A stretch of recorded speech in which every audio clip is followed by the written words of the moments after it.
नमस्कार दोस्तों, ये कहानी यूपी से लेकर बिहार के पटना तक की कहानी है। दोस्तों, यदि आप इस कहानी को सुनते हैं तो आपके भी कहीं न कहीं पैरों तले जमीन खिसक जाएगी। दोस्तों, आपको बताते चले, इस कहानी को बताने का तात्पर्य हमारा किसी भी आत्मा को ठेस पहुँचाना नहीं है, बल्कि आपको जागरूक करना है। दोस्तों, आपको बताते चले, यदि आप हमारे चैनल पर नए हैं, चैनल को आप सब्सक्राइब कीजिएगा और कमेंट बॉक्स में अपना नाम भी ज़रूर लिखिएगा, ताकि अगले नेक्स्ट वीडियो में आपका हम नाम का ज़िक्र कर सकें। दोस्तों, आपको बताते चले, रीमा जो कि यूपी के बहराइच की रहने वाली थी, वहीं आशीष बिहार के पटना का रहने वाला था। दोनों का संपर्क एक दूसरे से फेसबुक की चैटिंग के द्वारा होता है। रीमा अक्सर क्या करती थी, फेसबुक पर अच्छे-अच्छे पोस्ट किया करती थी अपने फोटो खींचकर। तो आप जानते हैं, फेसबुक एक ऐसा सोशल मीडिया है, यदि आप कोई फोटो को शेयर करते हैं, तो वो फोटो दूसरों के पास सजेस्ट करके पहुंचता रहता है। एक दिन वही फोटो बिहार के पटना में रहने वाले आशीष यादव के पास वो फोटो पहुंचता है।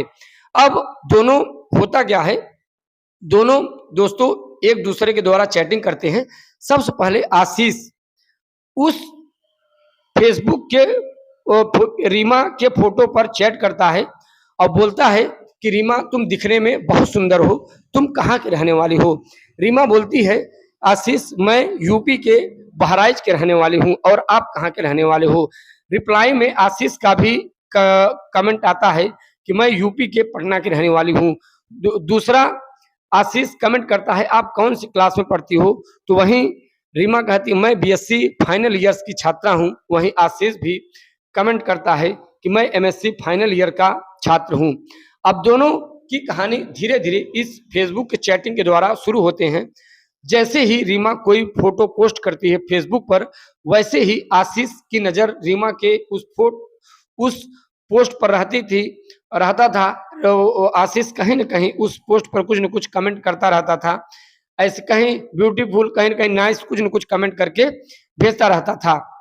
रीमा जब आशीष की इन कमेंटों को पढ़ती थी तो बड़ा खुश होती थी कि चलो, कोई न कोई हमारा मित्र है जो हमारी बड़ाई करता है और हमारे बारे में बताता है। दोस्तों, एक दिन होता क्या है, आशीष कमेंट करता है रीमा के इस फेसबुक के पोस्ट पर, कहता है कि रीमा, हमें तुम्हारा नंबर चाहिए। रीमा कहती, क्यों नंबर चाहिए। रीमा कहती, नहीं, हम तुम्हारा नंबर नहीं देंगे। आशीष कहता, नहीं, हमें तुमसे कुछ पढ़ाई के बारे में बात करना है।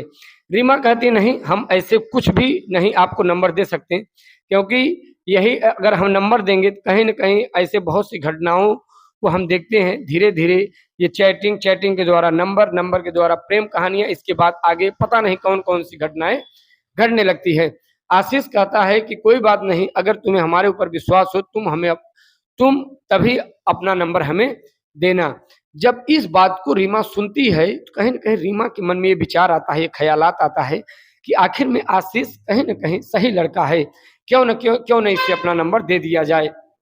रीमा करती क्या है, किसी न किसी के द्वारा, उस कमेंट के द्वारा ही अपना नंबर देती है। आशीष नंबर लेता है रीमा का और दोनों एक दूसरे से बात करना शुरू कर देते हैं।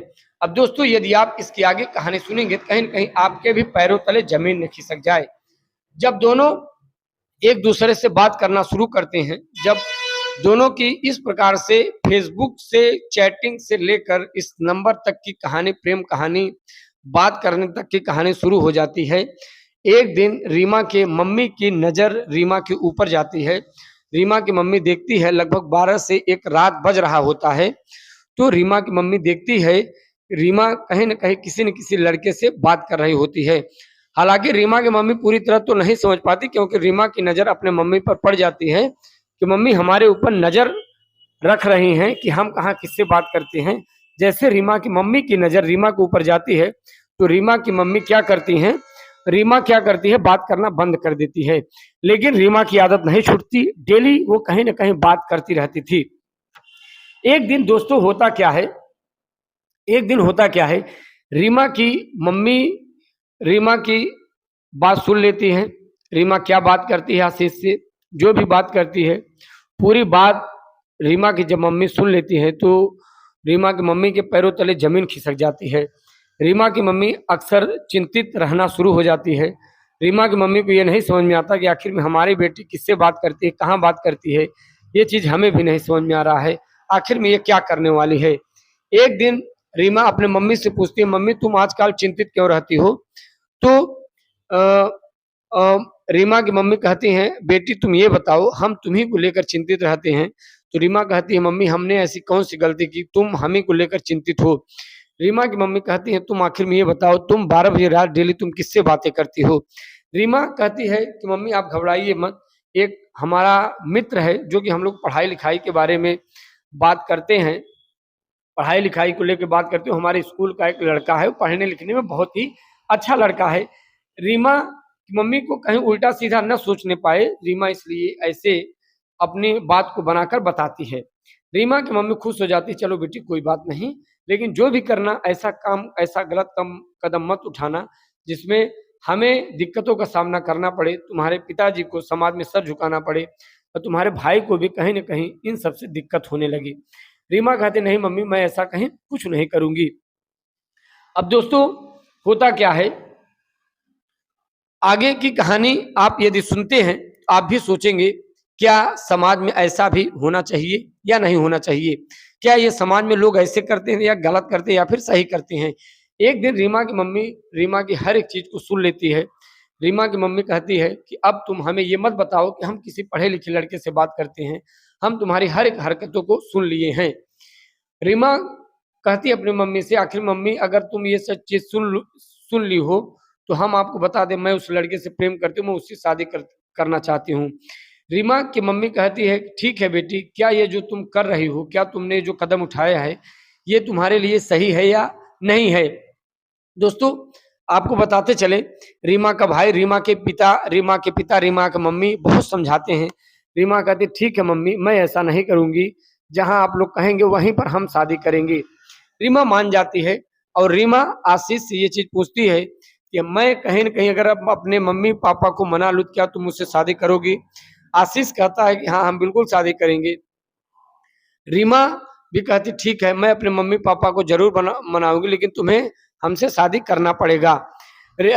आशीष कहता है कि ठीक है, लेकिन आशीष कहता है कि एक बार तुम्हें मैं जहाँ बुलाऊँगा वहाँ पर आना पड़ेगा। दोस्तों आपको बताते चले, रीमा कुछ नहीं समझ में आता, जब आशीष ऐसी बातें करता है, तो रीमा ट्रेन पकड़ती है, सीधा लखनऊ के बहराइच से रवाना हो जाती है, सीधा बिहार के पटना पहुँचती है। वहाँ जब पहुँचती है तो रीमा आशीष के पास फ़ोन लगाता है, आशीष सीधा आता है, रिसीव करता है रीमा को। आशीष कहता है देखो जब तक तुमसे शादी नहीं कर लेंगे तब तक ऐसे घर पर हम तुम्हें कैसे लेकर जा सकते हैं। रीमा कहती ठीक है, आगे हमें क्या करना चाहिए? आशीष कहता है कि चलो हम लोग 1-2 दिन किसी होटल में रुकते हैं। रीमा कहती है ठीक है, हम लोग चलिए किसी होटल में रुकते हैं। दोनों जाते हैं, होटल में रुकते हैं, भोजन करते हैं, नाश्ता करते हैं। रात होती है, जब रात होती है तो आशीष कहीं न कहीं दोस्तों रीमा से फ्लर्ट करना शुरू कर देता है। जब आशीष दोस्तों रीमा से फ्लर्ट करना शुरू कर देता है तो रीमा कहीं न कहीं आशीष की हरकतों को समझ जाती है। रीमा कहती नहीं, ये हम तभी करेंगे जब हमारी तुमसे शादी हो जाएगी, अन्यथा हम कोई भी गलत कार्य नहीं करेंगे। आशीष अपने मन में सोचता है कि हम तो सोचते थे रीमा ऐसी लड़की है, लेकिन ये तो बहुत बड़ी चालाक लड़की निकल गई। रीमा कहती है कि हम जब तक शादी नहीं कर लेंगे तब तक हम कुछ नहीं करेंगे, चाहे तुम हमें छोड़ दो, चाहे हम तुम हमसे प्रेम करो या ना करो। आशीष कहता है ठीक है, तुम यहीं होटल में 1-2 दिन तक ठहरो, तब तक हम अपने मम्मी-पापा को मनाते हैं। रीमा आशीष जाता है, अपने मम्मी-पापा को मनाता है, मम्मी-पापा नहीं मानते, मम्मी-पापा कहते हैं नहीं, मैं तुम्हारी दूसरे कास्ट में नहीं शादी करूँगा, तुम यादव हो, लड़की दूसरे कास्ट की है, मैं नहीं कर सकती। रीमा आशीष की मम्मी बोलती है। आशीष आकर कहीं न कहीं रीमा से बहाना मारता है, फिर कहीं न कहीं उल्टा-सीधा यौन संबंध रीमा से बनाने का प्रयास करता है। रीमा कहती है कि नहीं, मैं ऐसा कहीं कुछ नहीं करूँगी, जब तक तुम हमसे शादी नहीं कर लोगे। रीमा दोस्तों आपको बताते चले, रीमा बहुत ही अच्छी, होनहार, पढ़ी-लिखी लड़की निकली। रीमा जब ये सवाल रखती है, तो आशीष टाल-मटोल करता रहता है। कहीं न कहीं जब ये 15 दिन, 1 महीने बीत जाते हैं, रीमा यौन संबंध भी नहीं बनाती। रीमा कहती ठीक है, जब तुम अपने मम्मी-पापा को मना लोगे तब हम तुमसे शादी करते हैं। हम चलते हैं अपने बिहार, हम चलते हैं अपने लखनऊ के बहराइच में अपने घर। रीमा किसी भी तरीके से बहाना बनाकर कि मैं घूमने जा रही हूँ, ट्रेन पकड़ती सीधा अपने घर पर आती है। अपने मम्मी-पापा को पकड़ के बहुत रोकती है, कहती है पापा जहाँ आप कहेंगे वहीं हम शादी करेंगे, अब हम गलत कदम नहीं उठाएँगे। दोस्तों इस कहानी से आपको समझना चाहिए रीमा कितनी समझदारी से काम लेती है, रीमा कितना समझदारी से कार्य करती है, ऐसे लोगों से आपको सावधान रह के रहना है। चलिए नेक्स्ट वीडियो के साथ मुलाकात करते हैं।